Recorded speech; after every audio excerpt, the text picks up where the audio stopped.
All right, so ready? Here we go. Each of these accounts has the same interest rate. So that interest rate is 10%.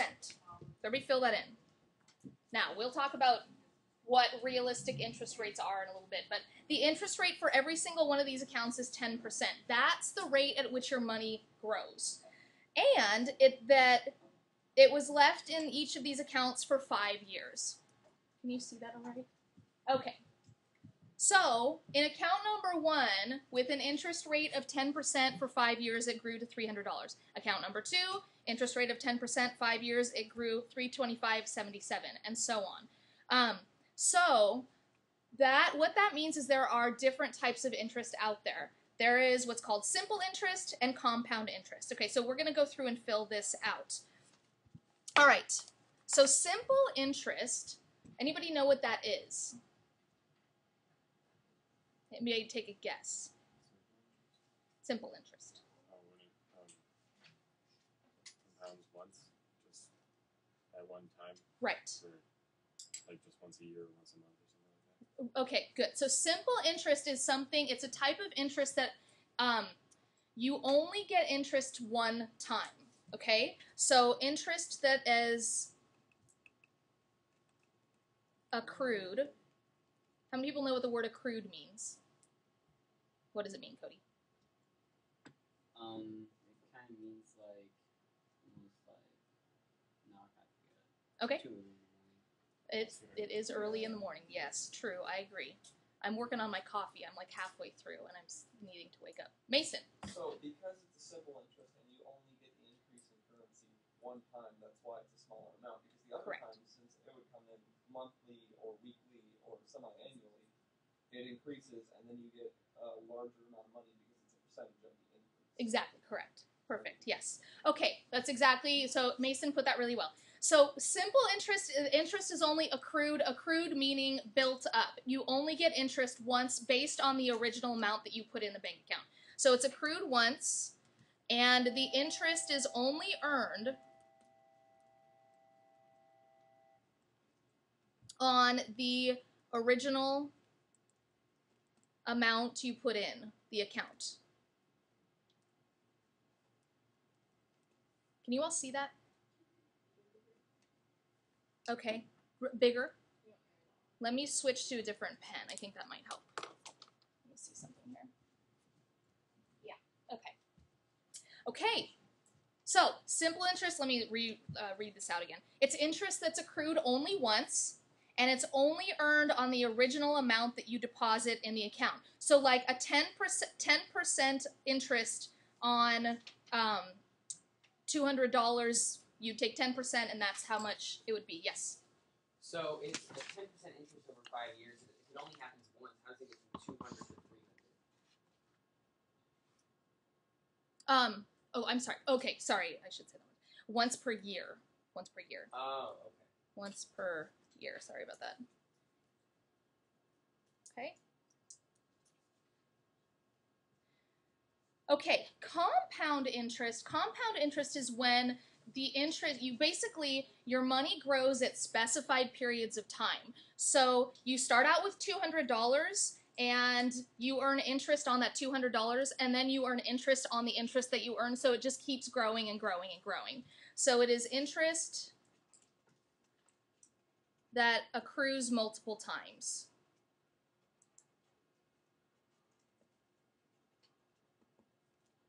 Okay. So, if your interest compounds semi-annually, so these are all words that we want to get really familiar with because these are all types of interest out there. They also are pay periods. Semi-annually, what do we think that means? 2 times a year. So if you think, so a semicircle is half of a circle. A semi-annually, that's half of a year. So twice a year. Okay, so you start with $200 at the beginning of the year. 6 months later, you get a bigger amount of money based on that interest. And then at the end of the year, so 6 months later, you get money based on the bigger amount that happened like halfway through the year. Okay? How about quarterly? Anybody know what quarterly is? times. 4 times a year. So there are 4 quarters in one whole. So 4 times per year. Monthly, that's how many times a year? 12. There are 12 months in a year. And daily, how many days? 365. Okay. So the most common type of interest out there is daily. We're going to look at continuous compound interest. Continuous compound interest is kind of it's one of those theoretical things. Continuous compound interest is when you are earning interest every second, every microsecond. Like it just keeps happening all the time. It's one of those theoretical ideas. It's not something that actually happens in real life, but it's a concept that exists out there. So continuous means all the time. So you are earning interest every second or microsecond. So you are infinitely earning interest. Again, this is not something that happens in real life, but it is a concept that's out there that is used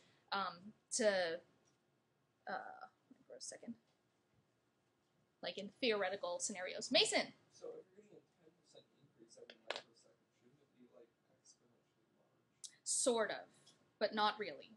Because, yeah, what you'll find is that, see, I don't want to be a buzzkill. Okay, so the actual percentage rates in savings accounts are very, very, very small. So I used a 10% interest rate in this example so you guys could actually see how it could increase, but I'm not going to tell you what the actual percentage rates are yet. We'll go to some websites like Bank of America and we'll see what they are. It's depressing. I don't want to get you all down right now. But it is not anywhere near 10%, okay? But yes, they're small enough to where it doesn't do as much. But you brought up a good point earlier. Don't you have to invest in more risky things to get interest rates like this? Yes, you do. Yeah. And that's not savings accounts. That's like stocks, bonds, mutual funds, which we'll get into. Jamie. That's what I was just going to say. It sounds like that kind of theory would be more applicable to like stock. Exactly. Yep. And we're going to get into that. You guys get to all invest in the stock market later in the year. Yay! Any other questions? Jordan, did you have your hand up?